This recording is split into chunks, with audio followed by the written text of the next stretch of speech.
Fixée par l'Organisation des Nations Unies au 11 octobre, la Journée internationale de la fille a permis cette année de mettre à l'honneur l'accès à l'éducation.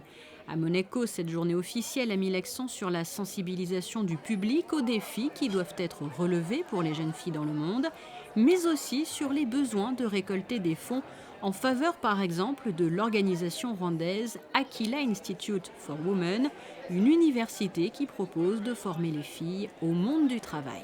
Cette exposition rassemble les œuvres d'une vingtaine d'artistes, en majorité de la principauté et de la région, mais aussi certains de plus loin. Il y a des photographes, des sculpteurs, des peintres, qui ont tous contribué une pièce de leur art sur le thème Une fille sûre d'elle. Notre objectif est de mettre en valeur l'importance pour les jeunes filles de prendre confiance en elles, d'avoir aussi accès à l'éducation. C'est un outil essentiel pour avoir confiance en soi, d'avoir l'accès à l'éducation, et pas seulement l'éducation primaire, mais aussi l'éducation secondaire qu'on essaie de mettre en valeur ce soir. Ça s'appelle l'Aquila Institute for Women, qui est l'institut que nous soutenons.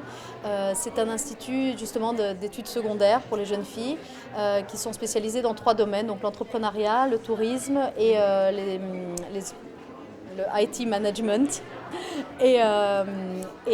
Donc tous les profits de la soirée reviendront à cet institut. Voilà. Après la découverte donc de cette exposition d'œuvres en vente de 24 artistes sur le thème A Confident Girl, traduisez une fille sûre d'elle, plusieurs temps forts ont ponctué ce rendez-vous ici au Columbus. Des interventions comme celle du directeur de l'Éducation nationale, de la jeunesse et des sports sur les engagements monégasques en matière d'éducation, ou celle très émouvante de cette jeune femme qui a survécu au génocide rwandais.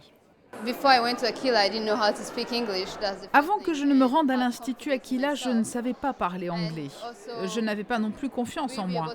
En intégrant l'établissement, j'ai pu comprendre que je pouvais faire plein de choses.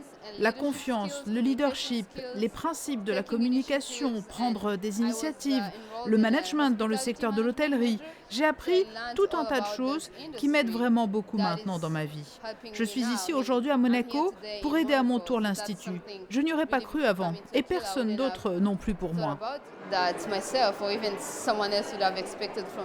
Et cet institut basé à Kigali au Rwanda est d'ailleurs à l'honneur dans cet ouvrage de Robert Zwelik. Il rassemble aussi les œuvres exposées ici et revient sur l'importance de la Journée internationale de la fille.